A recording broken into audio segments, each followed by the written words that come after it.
Alright everyone, welcome. This is Tech here with another quick video for Crusader Kings 2. What this video here is going to be is actually kind of a somewhat of a tutorial, initial concepts video. I'll probably think of a better title once I post this, but basically what I'm going to do is I'm going to start the game off and try to, I've had some requests from a few people to kind of do a video, kind of like a tutorial, explaining a few, basic concepts, how to kind of get going, initial moves, things you should be looking at the beginning of the game.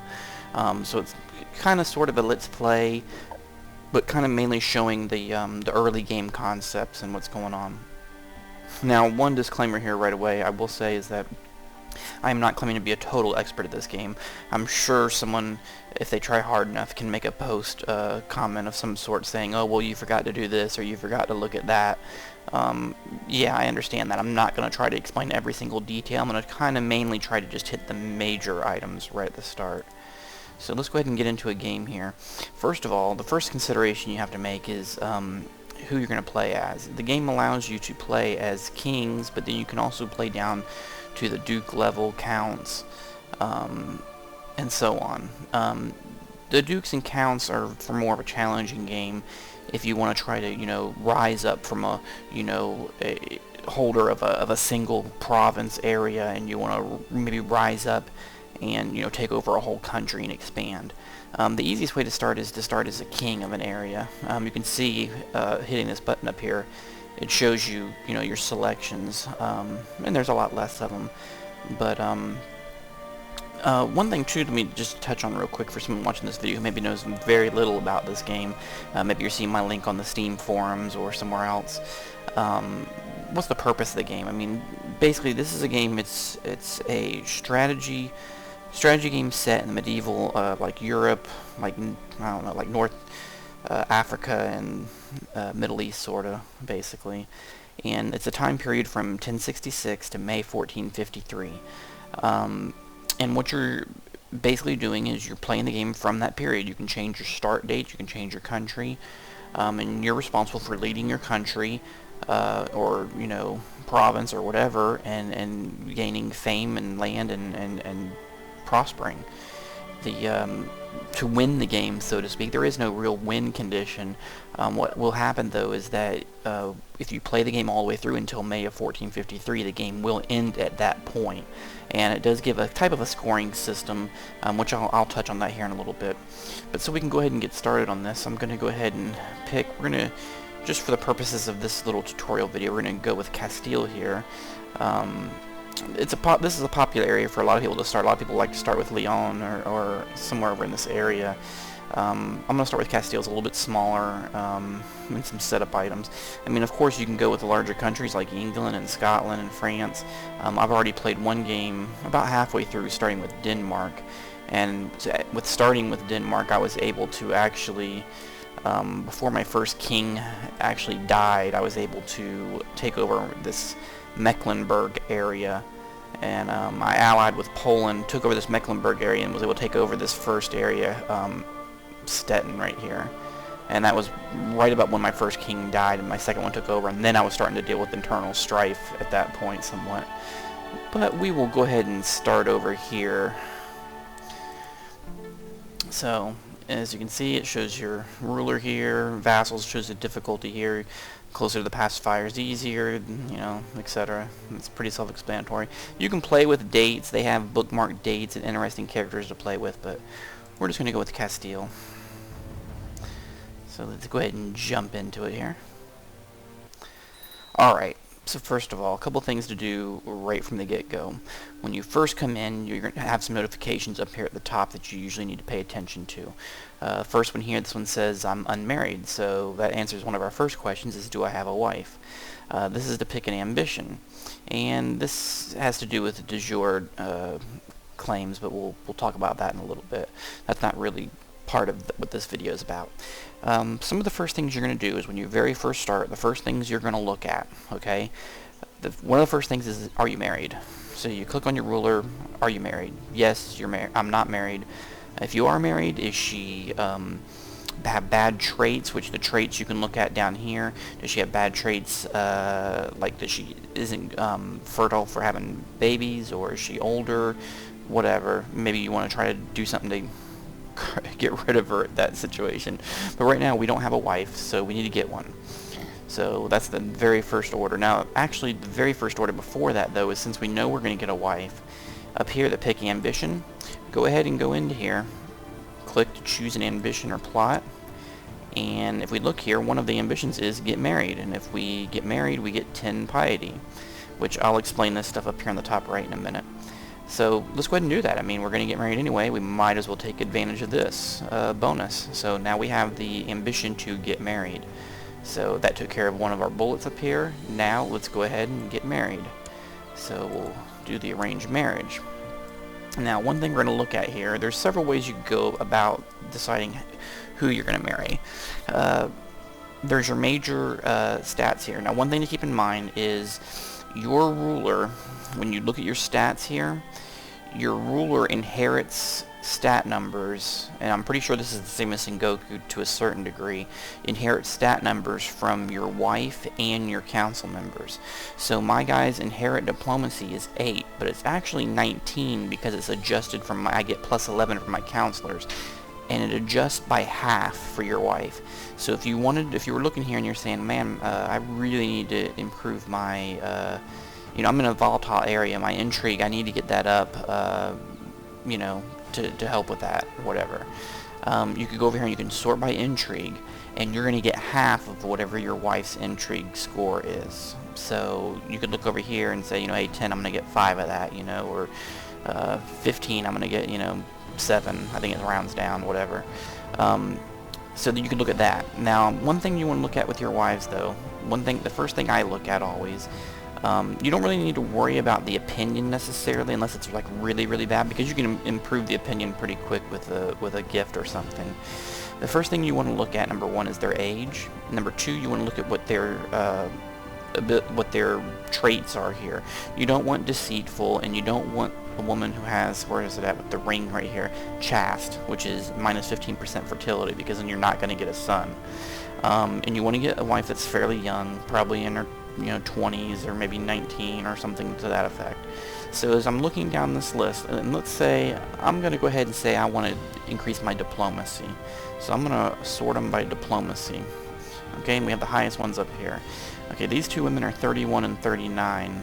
I'm probably going to eliminate them. We're going to go down here. 21. Okay, she's Germany, gluttonous, charitable, lustful. That could be trouble, possibly. And you can hover over all these to see what it is. When lustful means piety, we're getting a negative bonus to piety, but our fertility is higher, so maybe. And fertility 5% there for underhanded rogue, which is good as well. Let's look down. The next one's 17. Let's just keep going down just a little bit here, see if we can find one that looks really good. Deceitful, I usually try to stay away from that because that seems to get some weird things. And plus, that's counterintuitive because it's minus the diplomacy, so I'm trying to get diplomacy. Let's see who else we got down here. 22. Yeah. Alright, well, I'm thinking the one I like the best right this second is actually maybe this one here from Germany, because they're getting 5% fertility and 20% fertility. We do get a piety negative, but our piety is already in the positive right now anyway, so and it won't overdo that. Stewardship, I'm not really too worried about that right this second. It's probably not the best choice. If I could sit here and study this for 20 minutes, personally, but I'm gonna go ahead and try this one. So we'll go with her, and this actually says would result in alliance, so that's also good. That's another factor I didn't point out before. So we'll go ahead and send that. Okay, so we got that underway.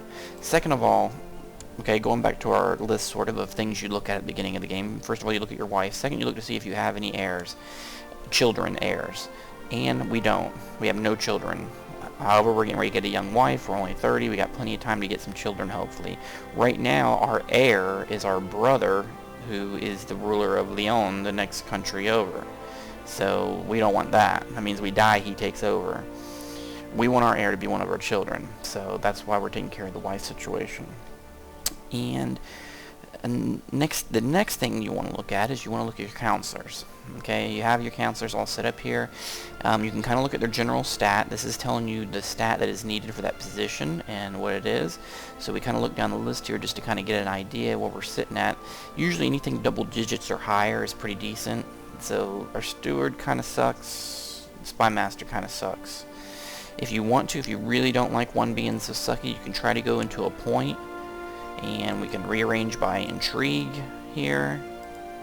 And we can see we don't have anybody really better. This guy's a 9.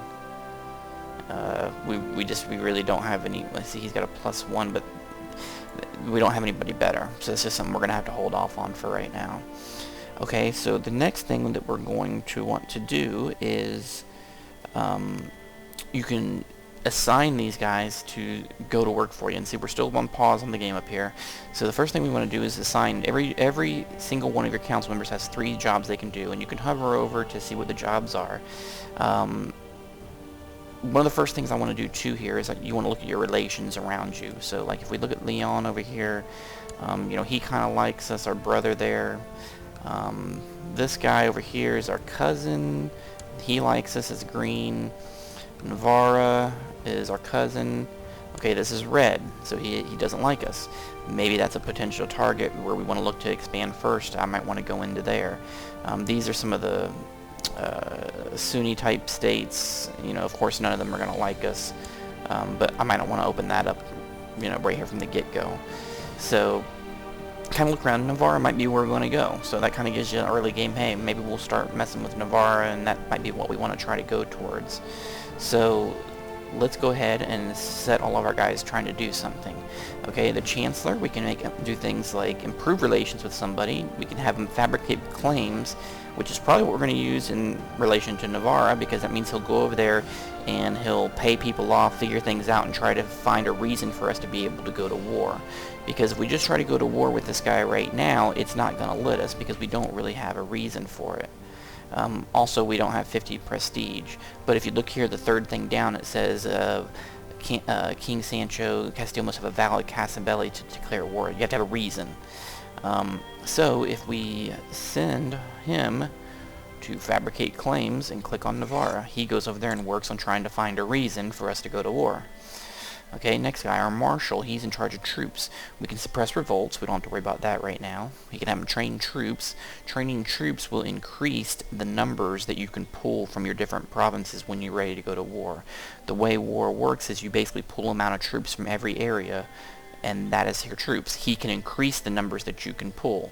Right now, if you look at over here, for instance, this is just a couple of my areas. It shows you can pull 445 out of Palencia and Soria. Well, Soria's right here. If I send him to Soria and do train troops, that number will increase. Research military tech is a very good one to kind of start off with.